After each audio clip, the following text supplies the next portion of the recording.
katakan dengan pengakuan bahwa pertolongan kita datang dari Tuhan, pencipta langit dan bumi serta segala isinya. Tuhan yang tiada pernah meninggalkan perbuatan tangannya. Turunlah atas kita sekalian kasih karunia dan damai sejahtera dari Allah Bapa, Putra dan Roh Kudus di dalam ibadah pada pagi hari ini. Bapa kami yang penuh kasih, kami datang kepada Engkau. Hati kami rindu ya Tuhan, dipuaskan oleh Engkau, di mana Engkau boleh mengundang kami umat-Mu yang telah Engkau tebus. Kami mau Tuhan mengungkapkan rasa syukur terima kasih kepada Tuhan. Meskipun Engkau tahu tak semua dari kami ya Tuhan datang dalam kondisi hati yang penuh dengan sukacita. Ada juga duka cita. Tetapi kami mau datang tetap dengan percaya kepada Tuhan. Tak mau kami kehilangan sukacita dan pengharapan yang selalu Engkau sediakan bagi kami termasuk dalam ibadah ini. Mari berkatilah kami semua ya Bapa, dari awal sampai pada akhirnya, biar Engkau saja yang dipuji dan dipermuliakan. Di dalam nama Tuhan Yesus kami siap beribadah kepada Tuhan. Amin. Selamat beribadah, Tuhan memberkati kita semuanya. Haleluya, dengan semangat ya Bapak Ibu. Sama-sama katakan yuk. Roh Kudus tercurah di tempat ini, urapannya yang ajaib memulihkan umat. Roh Kudus, Roh Kudus tercurah dalam gerejanya, membangkitkan umat pilihannya. Sama-sama katakan yuk. Hari inilah harinya Tuhan, saat pembebasan tiba. Belenggu dosa dan katakan, mari bersorak bahagia. Katakan, hey, anugerah tercurah penuhi umatnya dengan sukacita. Oh, katakan minyak baru tercurah urapi umatnya, nyata kuasanya. Anggur baru tercurah penuhi umatnya dengan sukacita. Oh, minyak baru tercurah urapi umatnya, nyata kuasanya. Anggur baru tercurah penuhi umatnya dengan sukacita.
tunduk dalam namanya.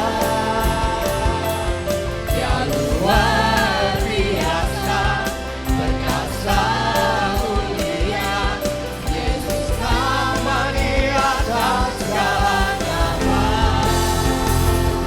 Musik memuji Tuhan. Mari kita bersorak-sorai bertepuk tangan bagi kemuliaan namanya.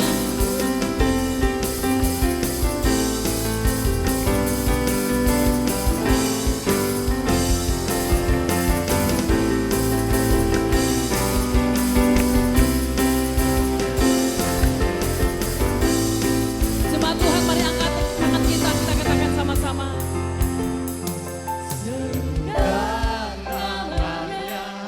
Yesus Tuhan Raja, segala kuasa tunduk dalam namanya. Dia luar biasa, perkasa mulia. Yesus nama di atas segala nama.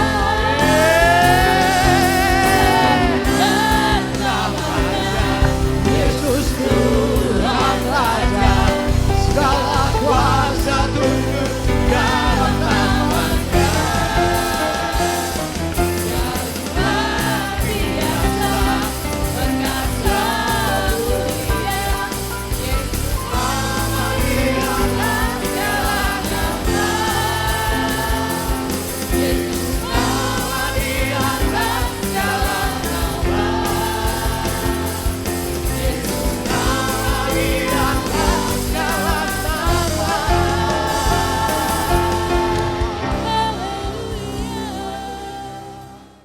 Hatiku tenang berada dekatmu Tuhan. Hatiku tenang berada dekatmu. Kau yang jawaban hidupku. Hatiku tenang berada dekatmu. Kau yang pelihara hidupku.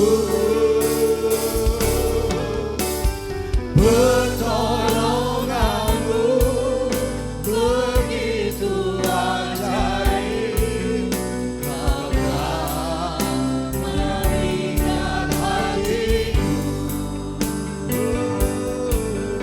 Di saat aku tak sanggup lagi, di situ tanganmu bekerja. Mari sama-sama saja kita untuk bangkit berdiri. Pertolonganmu begitu ajaib. Kau telah mengikat hatiku. Ini mataku tertuju padamu. Rasakan kasih-Mu Tuhan.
kasih Tuhan, Engkau membawa kami dalam arak-arakan besar pekerjaan Tuhan yang harus kami kerjakan dan tuntaskan di zaman ini, di zaman akhir ini.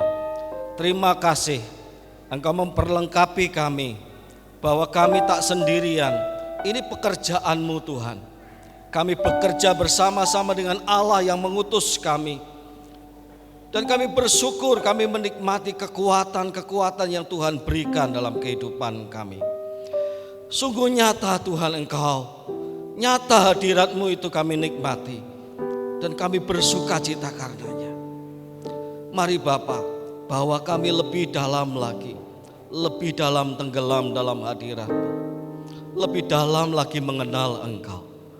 Maka saatnya ketika kami mendengarkan firman-Mu pada pagi hari ini, inilah saat Engkau berbicara kepada kami, pribadi lepas pribadi. Kami sebagai gereja Tuhan, biarlah kami boleh mengenal Engkau lebih dalam, dan menikmati hadirat-Mu lebih dalam, dan menikmati penyertaan-Mu lebih dalam lagi dalam hidup ini Tuhan. Kami percaya kepada-Mu. Mari berfirman-Lah ya Tuhan. Kami siap mendengarnya. Di dalam nama Tuhan Yesus kami berdoa. Amin. Silakan duduk Bapak Ibu sekalian yang dikasihi oleh Tuhan. Shalom. Wow, puji Tuhan. Kita boleh bersama-sama ada dalam iring-iringan besar pekerjaan Tuhan. Dan mari saya ajak kita semua terus memperdalam rohani kita, mendewasakan rohani kita melalui kedekatan kita kepada Tuhan. Saya mengajak Bapak Ibu sekalian untuk membuka Alkitab dalam surat Roma pasal yang ke-10 ayat yang ke-16 sampai 21. Hari ini tema kita adalah iman dan ketaatan. Iman, tanggapan dan ketaatan, ya. Surat Roma pasal 10 ayat 16 mulai demikian firman Tuhan. Tetapi tidak semua orang telah menerima kabar baik itu. Yesaya sendiri berkata, Tuhan, siapakah yang percaya kepada pemberitaan kami? Jadi iman timbul dari pendengaran dan pendengaran oleh firman Kristus. Tetapi aku bertanya, adakah mereka tidak mendengarnya? Memang mereka telah mendengarnya. Suara mereka sampai ke seluruh dunia dan perkataan mereka sampai ke ujung bumi. Tetapi aku bertanya, adakah Israel menanggapnya? Pertama-tama Musa berkata, aku menjadikan kamu cemburu terhadap orang-orang yang bukan umat dan membangkitkan amarahmu terhadap bangsa yang bebal. Dan dengan berani Yesaya mengatakan, aku telah berkenan ditemukan mereka yang tidak mencari aku. Aku telah menampakkan diri kepada mereka yang tidak menanyakan aku. Tetapi tentang Israel ia berkata, sepanjang hari aku telah mengulurkan tanganku kepada bangsa yang tidak taat dan yang membantah. Bapak Ibu jemaat yang dikasihi oleh Tuhan, pernahkah Bapak Ibu mengalami mogok kendaraan? Pernah ya? Saya pun pernah. Tentu ada berbagai macam penyebabnya. Kendaraan kita mogok mungkin karena bannya kempes, kena paku, atau benda-benda tajam yang lain yang ada di jalan. Mungkin ada masalah di dalam mesinnya sehingga tidak dapat dioperasionalkan secara baik. Tetapi ada sesuatu yang paling menggelikan ketika kendaraan itu mogok, yaitu kehabisan bahan bakar. Seringkali kalau orang bertanya kepada kita, waduh kok mogok Pak, kenapa? Ya ini ada masalah di mesinnya. Oh, carilah Pak, di dekat-dekat sini adalah tukang servis. Tetapi umumnya kalau orang bertanya kepada kita, kalau kita jawab, kenapa mogok Pak? kehabisan bahan bakar. Orang itu biasanya akan berkata, aduh Pak, kenapa sebelum jalan nggak dicek dulu? Apa speedometernya, apa itu penunjuk bahan bakar itu mati? Kenapa tidak dilihat dulu? Kenapa tidak dipersiapkan dulu? Bapak Ibu sekalian yang dikasihi oleh Tuhan, mogok berhenti karena kehabisan bahan bakar seringkali membuat kita sendiri menjadi malu. Iman adalah bahan bakar dalam hidup kita, Bapak Ibu. Jika tidak demikian tidak akan dikatakan. Sebab jika demikian tidak akan dikatakan bahwa orang benar akan hidup oleh iman. Jadi kalau orang benar itu hidup oleh iman, iman itu yang menggerakkan orang benar untuk menjalani hidupnya sehari-hari. Tubuh saya ini bergerak karena saya ada daya makanan yang saya makan, ada gizi yang masuk ke tubuh saya.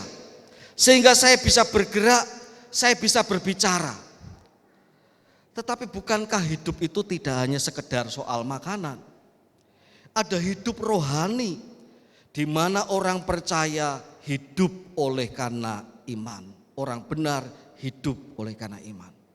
Iman adalah bahan bakar dalam hidup kita, Bapak Ibu. Kalau orang kekurangan iman, maka mandek juga hidupnya. Ada masalah dalam hidup rohaninya. Apalagi orang yang tidak lagi punya iman, maka berhenti total hidup rohaninya. Orang seperti ini tidak punya daya dalam untuk mengenal Tuhan. Orang seperti ini tidak punya daya untuk bergairah dalam hidupnya. Orang seperti ini akan punya banyak masalah yang terjadi dalam dirinya. Sebab apa? Iman bagi orang benar tidak hanya berpengaruh dalam hidup rohani. Iman bagi orang benar berpengaruh dalam sukacita hidup sehari-hari. Kalau orang itu dalam hidupnya hanya berpaku pada apa yang ia lihat, apa yang ia pegang, maka sukacitanya juga akan dipengaruhi oleh apa yang ia lihat dan apa yang ia pegang. Ia lihat suasana baik, sukacita hatinya. Ia lihat di tangannya ada segepok uang, ia sukacita hatinya. Tapi orang benar tidak hanya hidup dengan mata dan tangan dan juga dengan apa yang ada padanya. Orang benar hidup oleh iman. Karena itu, ketika keadaan tampak tidak baik sekalipun, ketika ada pergumulan sekalipun, tetap ada semangat menjalani hidup, tetap ada rasa syukur dalam menjalani hidup. Hidup itu menjadi tidak lagi mati, tetapi hidup yang terus layak untuk diperjuangkan dan dijalani. Kenapa? Karena iman yang hidup di dalam orang itu adalah iman yang kuat, yang ada dan berdampak dalam hidupnya. Itulah sebabnya kita yang sudah beriman kepada Tuhan, tidak boleh kita itu menjadi orang yang kurang iman, apalagi tidak lagi beriman kepada Tuhan. Bapak Ibu sekalian yang dikasihi oleh Tuhan, namun demikian harus saya katakan bahwa beriman itu adalah sebuah proses. Perjalanan iman seseorang itu kadang naik, kadang ada turunnya, kadang ada naik lagi begitu rupa, tapi suatu saat ada turun landai juga, ada biasa-biasa lalu naik lagi. Tetapi dalam proses itu kalau kita ikuti dengan benar, maka kita akan terus dibawa Tuhan naik dan naik dan naik. Meskipun grafiknya itu begini, tetapi toh tetap naik pada akhirnya. Dan tidak setiap orang sama dalam proses perjalanan iman itu. Oleh sebab itu pagi hari ini kita diingatkan oleh Tuhan bagaimana menjalani proses perjalanan iman itu. Israel sebagai sebuah bangsa yang beriman, bangsa pilihan, menjadi peringatan buat kita semua Bapak Ibu. Termasuk hari ini ketika kita membaca perikop surat Roma pasal 10 ayat 16 sampai 21 yang kalau judul yang diberikan oleh Lembaga Alkitab Indonesia adalah ketidakpercayaan Israel atau ketidakberimanan Israel.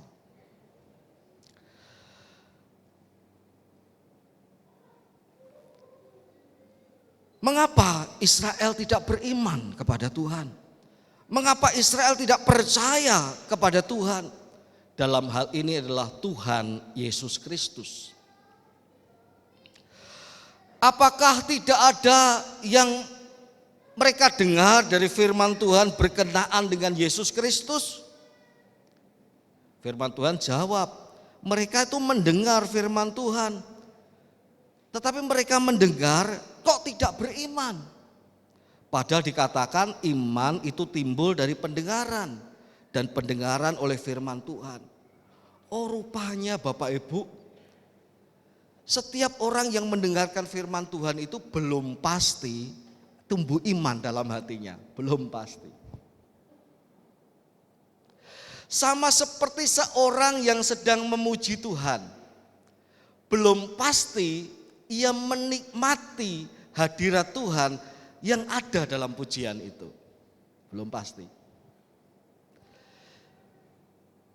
Belum pasti ia menghayati pujian yang ia naikkan kepada Tuhan. Sama seperti itu. Kalau ada orang yang mendengarkan firman Tuhan tetapi kok tidak tumbuh iman dalam dirinya. Karena tidak semua orang yang mendengarkan firman akan tumbuh iman di dalam dirinya. Sama seperti Israel ini. Mereka sudah mendengarkan firman tetapi tidak muncul iman di dalam dirinya. Lalu ada pertanyaan lagi. Aku bertanya, adakah Israel menanggapnya? Kalau firman itu sudah mereka dengar, adakah mereka menanggapinya? Ternyata tidak semua orang menanggapi firman Tuhan itu dengan berkata, ya Tuhan, terima kasih Tuhan, aku percaya kepadamu Tuhan, aku percaya kepada firman-Mu. Israel ternyata tidak menanggapi firman Tuhan juga. Lalu dikatakan pada ayat yang ke-21, Israel yang tidak menanggapi firman Tuhan itu adalah Israel yang akhirnya tidak taat dan membantah firman Tuhan. Bapak Ibu sekalian yang dikasihi oleh Tuhan, harusnya dalam hidup orang percaya mendengar firman, timbul iman, menanggapi firman Tuhan itu dengan imannya, lalu timbul ketaatan dalam hidupnya. Itu baru iman yang sehat Bapak Ibu. Tetapi Israel tidak. Mereka mendengar tetapi mengabaikan, tidak timbul iman. Lalu mereka juga tidak menanggapinya. Keluar dengar telinga kanan, keluar telinga kiri, dengar telinga kiri, keluar telinga kanan. Akhirnya mereka itu tidak taat dan suka membantah kepada firman Tuhan itu sendiri. Sehingga iman mereka kepada Kristus tidak pernah tumbuh dan mati, Bapak Ibu sekalian. Bapak Ibu sekalian yang dikasihi Tuhan, apakah pentingnya sih kita beriman, menanggapinya dengan percaya kepada Tuhan dan juga kemudian taat kepada Tuhan? Ada sebuah pengalaman menarik dalam hidup saya yang berlaku baru-baru ini, tidak lama. Tentu Bapak Ibu ingat ketika saya sudah dijadwal nama saya ada di sana sebagai pengkhotbah. Kebetulan saya sedang diutus oleh MD untuk mengikuti rapat di Semarang. Di kesempatan itu saya gunakan untuk menjenguk anak saya. Saya ambil cuti 2 hari. Jadi tugas MD sekaligus saya ambil cuti 2 hari supaya saya punya waktu bersama dengan anak saya di rumah. Skedulnya adalah Sabtu siang saya terbang dari Semarang, lalu akan sampai ke gereja Sabtu sore 6:30 malam. Dan hari Minggunya saya bisa melayani sebagaimana jadwal yang sudah ada. Tetapi tanpa diduga, cuaca buruk Bapak Ibu. Jarak pandang memang terbatas di bandara di Semarang itu. Sehingga pesawat yang harusnya membawa kami ke Jakarta, pesawat itu sedang ada dalam perjalanan Jakarta-Semarang dan kemudian akan dari Semarang ke Jakarta lagi. Tetapi pesawat yang dari Jakarta yang akan membawa kami juga kembali ke Jakarta itu tidak bisa landing karena cuaca buruk. Harusnya terbang 1:30, tetapi baru terbang 6:30 malam. Padahal 6:30 malam harusnya saya sudah sampai di Pontianak menurut skedulnya. Ketika itu terjadi, ada informasi diberitakan di bandara bahwa pesawat mengalami delay. Berulang kali delaynya mulai dari 1/2 jam, ditambah 1 jam lagi, ditambah. Itu membuat para penumpang menjadi gelisah Bapak Ibu. Calon penumpang menjadi gelisah. Akhirnya mereka menyerbu penumpang itu 1-2 orang, lalu jadi banyak orang mengkerubuti para petugas. Para petugas itu ditanyain, gimana ini, bagaimana tanggung jawabnya. Bahkan ada yang bentak-bentak, marah-marah. Sudah dijelaskan, Bu, Pak, maaf, pesawat yang harusnya landing karena cuaca buruk tidak bisa, demi keselamatan kembali lagi ke Jakarta. Nanti baru balik lagi ke sini. Tapi mereka tetap tidak terima. Padahal Bapak Ibu sekalian, kalau dipaksakan landing bukankah berbahaya? Dalam cuaca buruk seperti itu. Tetapi para penumpang ini tidak mau tahu, mereka marah, mereka bertanya-tanya, mereka menyerbu. Bahkan ada 2 orang bule juga sama, risau. Mereka ngobrol sana sini, entah yang diomongkan apa, saya tidak tahu. Tapi mereka juga marah-marah kepada petugas bandara. Yang paling menarik adalah petugas bandara itu tidak sedikit pun saya lihat emosional.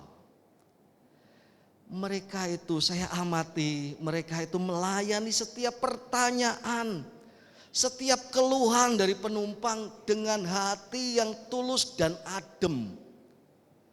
Maaf, ini di luar kemampuan kami. Ini kompensasinya apa? Sesuai dengan prosedur, kami akan ikuti prosedur. Nanti kalau delay sekian jam ada snack, kalau delay lagi akan ada makanan. Bahkan kami siap dengan semua prosedur yang ada. Pertanyaan-pertanyaan yang sama dijawab juga dengan sabar. Pak, bagaimana dengan barang-barang kami? Sudah ditanya, penumpang lain tanya, bagaimana dengan barang-barang bagasi kami? 1 orang sudah dijawab, datang lagi orang ketiga, keempat, kelima dengan pertanyaan yang sama. Tetapi petugas bandara itu melayani mereka dengan senyum, tanpa kelihatan emosional. Meskipun mereka terdesak juga, mereka terintimidasi juga oleh ratusan penumpang yang komplain Bapak Ibu sekalian. Bapak Ibu, saya bertanya-tanya, kenapa petugas bandara itu sedemikian sabar melayani setiap gerutuan, setiap omelan, kemarahan para penumpang? Jawabnya adalah karena petugas bandara itu orang dalam. Dia orang maskapai itu. Sebagai orang maskapai penerbangan, hidupnya ia ikatkan, bukan hanya terikat, tetapi ia ikatkan dengan SOP yang diberikan oleh maskapainya. Kalau dalam situasi seperti ini, kamu mesti bertindak begini, tidak boleh. Kalau dalam situasi seperti ini, kamu mesti tetap begini, tidak boleh begitu. Ada kode etik yang mereka tetap pegang, sehingga dengan kode etik itu mereka tetap bisa menghadapi situasi yang sulit sekalipun. Bapak Ibu sekalian yang dikasihi oleh Tuhan, pentingnya iman ada di sini. Iman membuat kita menjadi orang dalam. Iman kepada Yesus membuat kita tidak lagi menjadi milik dunia luar, milik dunia yang berdosa, milik dunia yang gelap ini. Iman kepada Yesus membawa kita masuk menjadi orang dalam. Sehingga hidup orang percaya harusnya kode etiknya adalah kode etik firman Tuhan. Ketaatan pada firman Tuhan. Kalau ada apa-apa, kembali kepada firman Tuhan. Bagaimana harus bersikap? Kalau ada sesuatu hal dalam menghadapi hidup ini, kembali kepada firman Tuhan. Bahkan dalam kehidupan sehari-hari, pedomannya adalah firman Tuhan. Kenapa kok kamu berpedoman pada firman Tuhan? Kenapa kita berpedoman pada firman Tuhan? Orang dalam, orangnya Tuhan Yesus. Maka hidup saya bergantung dan taat kepada Tuhan Yesus. Hidup saya itu sebagai bentuk tanggapan atas iman saya kepada Yesus Kristus. Iman saya membawa saya pada ketaatan kepada Tuhan Yesus Kristus. Orang dalam, Bapak Ibu. Jadi merasa memiliki pekerjaan Tuhan Yesus Kristus itu orang dalam. Bapak Ibu sekalian yang dikasihi oleh Tuhan, jangan menjadi penumpang. Penumpang itu datang dan pergi. Ia tak mau ambil resiko, ia tak mau ambil peduli. Karena ia bukan orang dalam. Ia mau marah-marah seenak dirinya sendiri. Ia tetap orang luar. Orang luar datang dan pergi. Tetapi orang dalam itu menaruh hatinya pada kehendak Tuhan, pada ketaatan kepada Tuhan. Sehingga orang dalam akan turut memikirkan, aku ini orang beriman. Aku bergereja di gereja Isa Al-Masih Pontianak.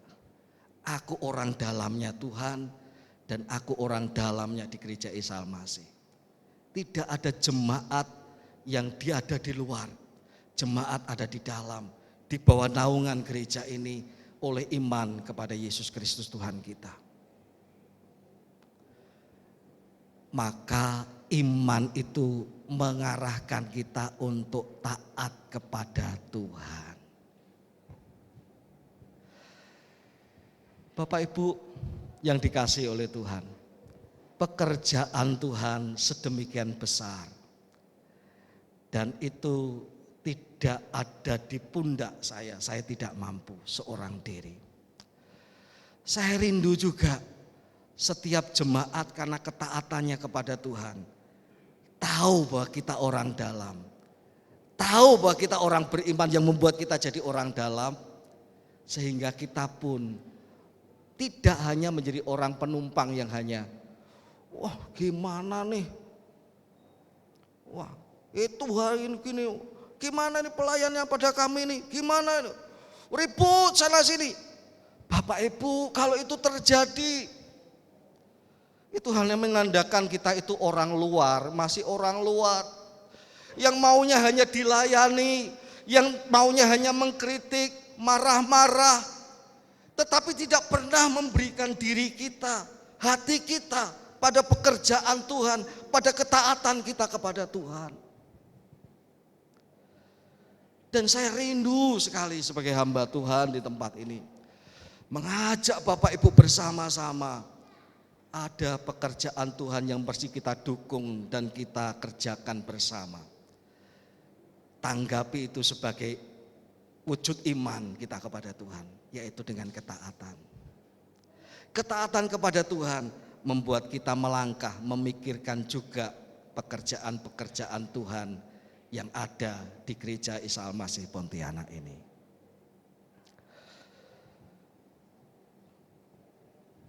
Pak, saya masih punya masalah, Pak. Masa harus memikirkan pekerjaan gereja Tuhan? Bagaimana dengan masalah saya? Tidak ada yang mikirin saya sendiri. Bapak Ibu sekalian yang dikasihi oleh Tuhan, tidak ada seorang anak Tuhan yang orang dalam yang tidak punya hati juga untuk mendoakan diri kita dalam permasalahan kita. Tidak ada. Tidak ada seorang hamba Tuhan pun di sini yang adalah orang dalam, yang orang beriman kepada Tuhan, yang membiarkan seorang jemaat Tuhan bergumul dengan masalahnya sendiri. Bahkan setiap anak-anak Tuhan, karena imannya kepada Tuhan, karena tanggapannya kepada Tuhan, akan didorong juga untuk mendoakan, untuk menolong apa yang bisa ia lakukan di dalam menolong setiap permasalahan yang sedang dihadapi jemaat Tuhan. Dan saya bersyukur Gereja Isa Al-Masih Pontianak ini ada saudara kita yang kecelakaan kemarin. Saya umumkan ada orang juga yang memberikan sumbangan untuk pengobatannya. Orang dalam, Bapak Ibu. Orang dalam itu asik, ia turut terbeban juga dengan apa yang dialami saudaranya. Saya bersyukur kepada Tuhan ketika saya mulai mencanangkan bahwa sudah saatnya, meskipun sudah saya tunggu-tunggu hampir 8 bulan saya menggumulkan itu. Tapi begitu saya merasa diyakinkan, panitia pembangunan mesti dibentuk. Ada saja orang-orang yang berkata kepada saya, Pak, saya memang tidak usah dilibatkan panitia, tapi nanti saya bantu, Pak. Soal ini nanti saya bantu. Ada saja orang berkata, Pak, nanti ininya dari saya. Pak, untuk masalah ini saya berikan harga pokok, saya tidak ngambil untung sama sekali. Gedung gereja belum dibangun, Bapak Ibu. Tapi ada orang-orang yang menawarkan dirinya begitu rupa kepada saya. Dan saya senang, saya sukacita. Kenapa? Bapak Ibu merasa gereja ini bukan gereja orang sono, tapi gereja Bapak Ibu. Amin. Bapak Ibu merasa saya memiliki gereja ini. Saya adalah anak Tuhan yang beriman bertumbuh di gereja ini. Karena saya beriman kepada Tuhan, saya menjadi anggota gereja ini. Dan di dalam gereja ini kita semua adalah orang-orang yang mau mentaati Tuhan dalam segala sesuatu. Di gereja ini tidak ada penumpang. Di gereja ini semua orang dalam. Biarlah kita belajar dari Tuhan. Supaya iman kita kepada Tuhan berbuahkan seperti yang akan kita terima pada pagi hari ini. Yesus itu taat kepada Bapanya. Pekerjaannya adalah menunaikan pekerjaan apa yang dikatakan Bapanya. Bahkan taat sampai mati di kayu salib. Kenapa? Karena Yesus, Bapa dan Roh Kudus adalah orang dalam. Satu ikatan keilahian, bahkan satu Allah yang esa. Biarlah hari ini kita mendengarkan firman Tuhan yang tidak panjang. Tetapi saya mau mengajak Bapak Ibu sekalian, yuk beriman, yuk tanggapi imanmu itu sehingga imanmu akan membuahkan ketaatan kepada Tuhan. Dan dalam ketaatan kepada Tuhan, yang tidak mungkin jadi mungkin. Dalam ketaatan kepada Tuhan, 5 ketul roti 2 ekor ikan bisa memberi makan 5.000 orang. Laki-laki, bahkan sisa 12 bakul 12 keranjang. Dalam ketaatan kepada Tuhan, janda Sarfat tidak mati seperti yang ia pikirkan. Ia berpikir, janda Sarfat itu, setelah kami masak roti ini dan berikan kepada anak-anak, setelah itu kami akan mati karena tidak ada lagi yang kami bisa makan. Tetapi karena ia taat kepada Tuhan, tepung tidak pernah habis, minyak dalam buli-buli tidak pernah juga habis. Dalam ketaatan kepada Tuhan ada pekerjaan, ada karya Allah yang luar biasa besar. Ada mujizat yang Tuhan kerjakan, ada ketidakmustahilan. Karena apa? Karena dalam ketaatan kepada Tuhan, kuasa Allah digerakkan untuk menjamah dan menolong kita semuanya. Mari, jangan hanya beriman, tetapi taat kepada Tuhan sebagai orang-orang dalamnya Tuhan. Indahkan firman Tuhan, agungkan Tuhan dalam hidup kita. Maka kita akan menikmati perkara-perkara besar yang Tuhan sediakan bagi kita semuanya. Untuk kemuliaan Tuhan tentunya, dan itu mendatangkan sukacita dalam kehidupan kita.